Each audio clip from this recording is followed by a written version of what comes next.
To study the project. First of all ఇక్కడ press మీరు గుర్తుపెట్టుకోవాల్సింది హాఫ్ హ్యాండెడ్ గా హాఫ్ హార్టెడ్ గా కాకుండా స్టడీ చేసి కన్స్ట్రక్టివ్ గా పాజిటివ్ గా సజెషన్స్ ఇవ్వాలి. ప్రాజెక్ట్ కంప్లీట్ చేయాలి. నష్టం చేసిన వ్యక్తులపై చర్యలు తీసుకోవాలి.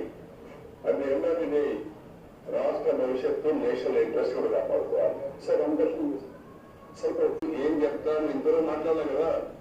నేను సీఎంఏ మొన్నే ఫస్ట్ విజిట్ వచ్చాను, అర్థమైనగా అర్థం చేసుకున్నారు. ఇప్పుడు ఒక మహాడాలి మాట్లాడి దీన్ని ఏ విధంగా ఫైనలైజ్ చేయాలి. అక్కడ మంత్రిలో మారాడు. లాస్ట్ టైం మంత్రి ఇప్పుడు లేడు. కొత్త రాష్ట్ర కృష్ణ అందరికి మధ్య ఒకరిగా సబ్జెక్ట్ ఉన్నామంటే ముందు ప్రారంభించి ఇప్పుడు 4వ మంత్రి కేంద్రంలో 3 మంత్రులు అయిపోయారు. ఈ ప్రాజెక్ట్ వచ్చిన తర్వాత 4th మినిస్టర్